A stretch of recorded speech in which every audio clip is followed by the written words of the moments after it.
Hello, my name is Jerry Wise, and I'm a relationship expert.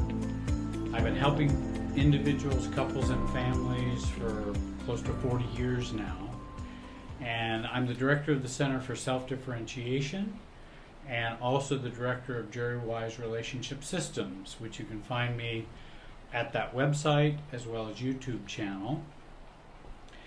And today I'd like to talk about the traits of a spouse of a narcissist. I'm fortunate enough to be out here at the Omni Resort in Paradise Valley, Arizona. It's a little chilly today, though we've had some nice weather, but it's gotten a little cool out here today. In fact, I think there's some people that jumped in the pool. It's a little cool for me to jump in the pool, but you could hear them in the background, I suppose. This video is a list of traits regarding spouses of narcissists. It's not an exhaustive list, but it's a list of traits I wanted to share with you if you've been in a relationship with a narcissist.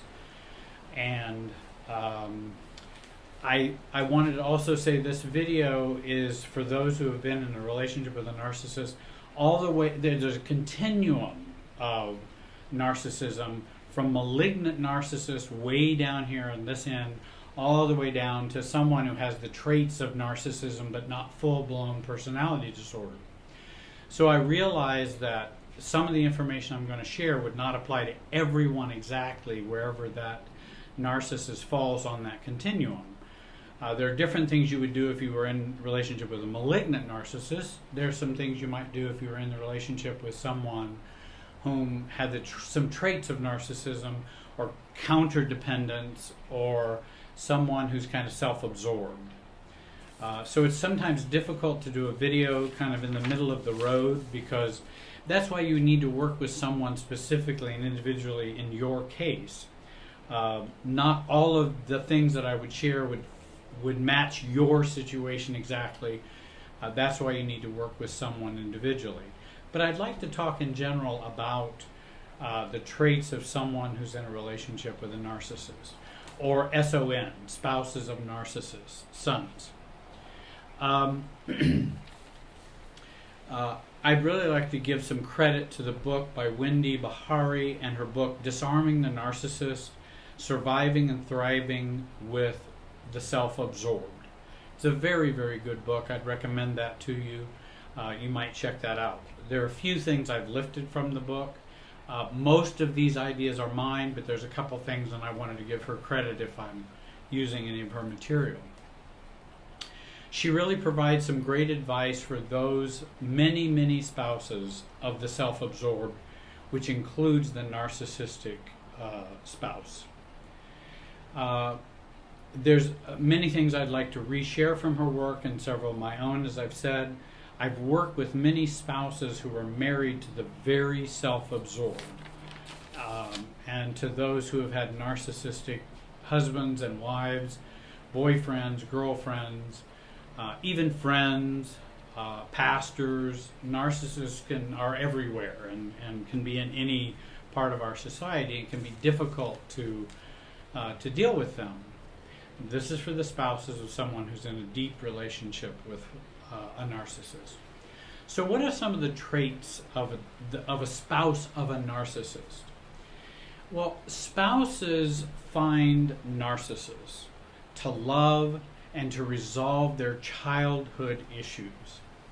We find narcissists to try to work out our childhood and past material that's within us, unconscious material, psychological material, and we hook up with a narcissist, and we repeat the patterns again from the past, but it also is a warning to us and a way that the universe helps us to begin to work on those issues, because we're in a very difficult relationship and we need to face those issues.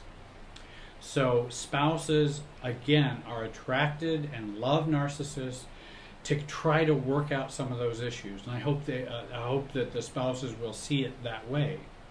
Second of all, spouses of narcissists may be very strong people. They suffer from low self-differentiation. They don't have a lot of self in there. And for them, enmeshment or fusion or codependency is very easy. Whereas autonomy and detachment and separateness is very difficult emotionally for spouses of narcissists. Thirdly, spouses have few, if any, personal boundaries. They either don't feel they're worthy of having boundaries, or they don't feel they can even keep them or declare them. They will often be used, disrespected, abused, ignored, disempowered, but cannot draw a line in the sand that they can keep. And they become very frustrated about that, sometimes can become very hopeless, and it can be very difficult for them to keep up a positive outlook when they just feel that they cannot set those boundaries with the narcissist. And again, it's not because they're weak or soft or uninsightful or stupid or dumb. It's because of none of those reasons. It is due to their own emotional field, which is that unconscious part of us, and the family of origin past which we have grown up in, and those unconscious, unresolved issues is why we can't set and maintain boundaries. So the bad news is we can't set and maintain boundaries. The good news is if we resolve some of those issues, we will begin to organically set boundaries, become stronger, and begin to work our way out of a very difficult situation. Fourthly, spouses of narcissists have a bent towards dissociation and observational blindness. And that dissociation is learned early. And we have learned just to leave our reasoning, to leave our thoughts, to leave our awareness, and even, in severe cases, to leave our bodies. Dissociation is we just take off from ourselves because it's so painful and so difficult. Whereas observational blindness is not seeing our own part in the relationship pattern and how we pretzeled together, this pretzeling between us and the narcissist. And we don't see that and we don't understand that. And so with that observational blindness, we'll make poor choices and think this is the right way to go or this is what I should do, when really that's not a good solution. That solution is coming out of our pretzel life in which we're all intertwined with the narcissist. And again, we do this dissociation, we do this observational blindness to take us away from the bad that is happening in our lives, much like we did when we were growing up as children in family of origin. Fifthly, spouses of narcissists feel trapped in entanglements and triangles with kids, because they have kids with the narcissist. They have biological connections in that way. And also business connections. And I've known some in which they're both working together in the same business. Well, now we've got even that connection. And how can I deal with the narcissist now that I have kids, now that we're in business together, and all these kinds of things with a family business. We have emotional triangles and entanglements with in-laws, family of origin, from each of us, our friends, the flying monkeys that come in from all over places. And so we end up with many loyalties, and it's hard to see the forest for the trees because we've got so many different entanglements going on all at once. It seems very, very overwhelming. And we also may have some positive relationships with the narcissist family. There may be some support in that family for us. Our own family of origin may have some people who support us and some who don't. We have friends who support us and maybe some who don't.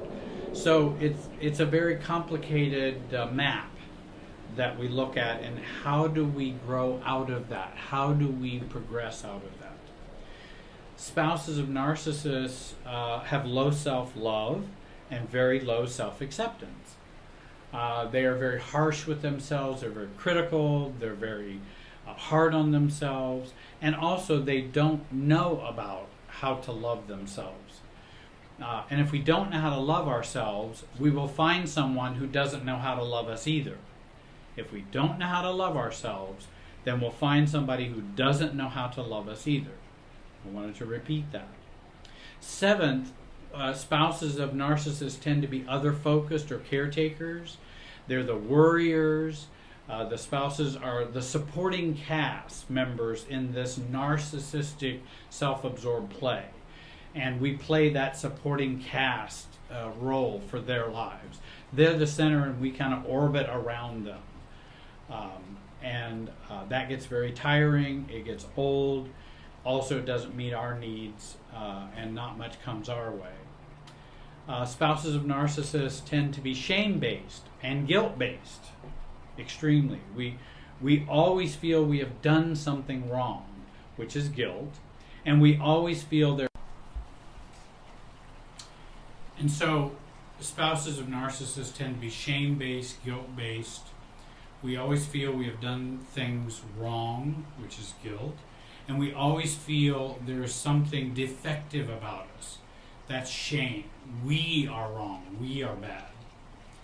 Ninthly, spouses experience high unconscious and sometimes conscious chronic anxiety, which produces tons of reactivity within the spouses of narcissists, and will cause all kinds of arguments and all kinds of things that will happen as a result of that chronic anxiety that comes from all the unconscious things that we're not dealing with. 10th, spouses of narcissists tend to have their awareness and their subjectivity was shaped by learning narcissistic relationships as the norm growing up and also into our adulthood with relationships. 11, number 11, spouses of narcissists exert major efforts to change the narcissist for the better. And they work on a more the better. The harder I try, the better it will be. Trying harder will work. Pushing and pulling will affect a change. Distancing and enmeshing will improve the relationship if I will just do that in the right combination. Trait 12, the spouse of a narcissist does not feel special and have few needs, trying to eradicate their own needs. They have few respect and empathy needs, but they crave respect, empathy, but suppress those all of the time so that they won't get in the way of the relationship, because empathy needs and respect needs don't go well in a narcissistic relationship. Number 13, spouses of narcissists tend to over-empathize, and these are the people narcissists target for supply. If you're empathetic and you tend to over-empathize, then the narcissist is going to seek you out and find you, because that's who they want. 14, spouses of narcissists tend to settle for the crumbs at the banquet of life and are very cheap, in quotes, emotionally. Just a very, very little emotional love bombing or emotional positive coming from the narcissistic spouse goes a long way. In other words, the narcissistic spouse say, honey, I really do love you. And then for 3 months, they don't need to hear anything else because they've gotten that little crumb, and now they'll live on that for quite some time. And the narcissist hopes that they will. 15, the spouse of narcissists tend to view entitlement by others, such as the narcissist, as a strength. There's something inside of them, oh, that looks strong. And they have a strong direction, or they have good control, or they have strong self-love. And it's kind of impressive when you see the narcissist and how they function. You go, ooh, I'm kind of attracted to that because they're a strong person, and I'm not really that as a spouse of a narcissist. So I almost see that in a very positive light. And then we will gravitate toward them as well.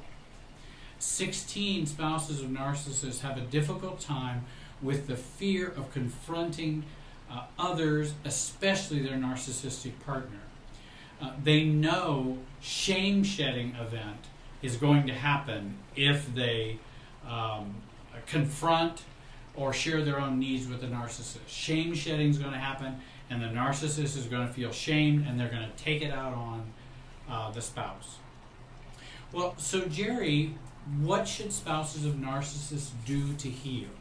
And again, I haven't shared all the traits that are possible, but these are some of the traits of spouses of narcissists. And so what would be your advice, at least to start with? And we can do a whole nother video on what advice we would do, and I'll do that for you. First of all, I wouldn't do couples therapy or couples coaching. If you do that, things tend to stay hidden. People get bullied. It's show-off time for the narcissist, or it's time to be charming and put on an act. Or it's time for the narcissist to be intimidating, or these type of moves, so the focus will not be on them. Secondly, work on self. Self-differentiation work is most important. You can begin to read Jenny Brown, Growing Yourself Up, Harriet Lerner books, and books such as those that will help you begin to focus on real self-differentiation. Thirdly, begin to reduce feeding the beast.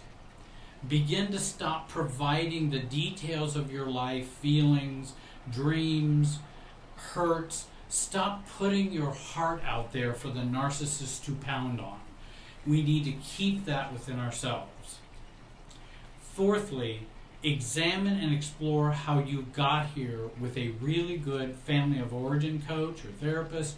This work will definitely give you the clues for your next step and to begin to get your life unstuck.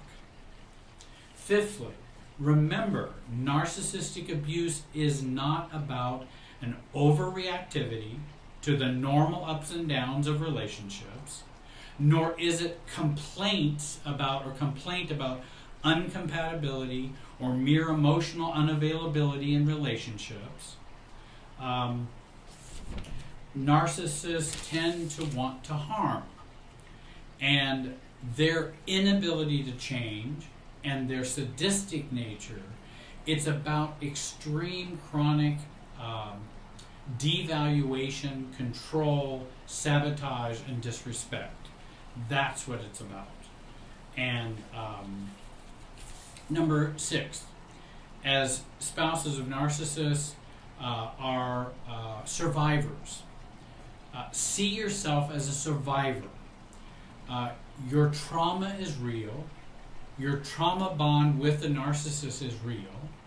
Begin to bond with healthier others. Recovery groups, friends, supportive church friends. Increase me time. Increase self-pleasure. Get a good therapist or coach that you can begin to bond with them rather than the narcissist. What I'd like you to do is I'd like you to sign up for information that I'd like to send you. Watch the 150 videos I have on YouTube. I hope you will join our YouTube channel. Sign up to be on my mailing list at www.jerrywiserelationshipsystems.com.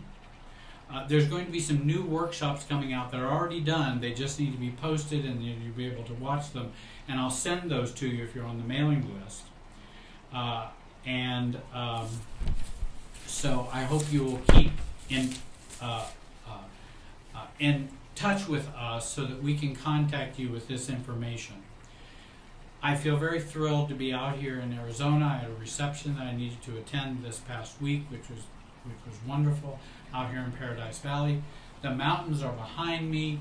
The pool's back there. I think they've got 3 pools here or something. It's an incredible location. The Omni Monte Lucia resort, which is quite beautiful. I'd like to return sometime. I hope the video has been a help to you in some way today. I realize I'm starting to lose my light. We were trying to get this done sooner, and the light, when it starts to get dark, it starts to get dark quickly. and I might have missed that time spot. But I do want to tell you, I hope that this has been a support and a help to you. Please watch those other videos, and thank you for watching today, and have a great day.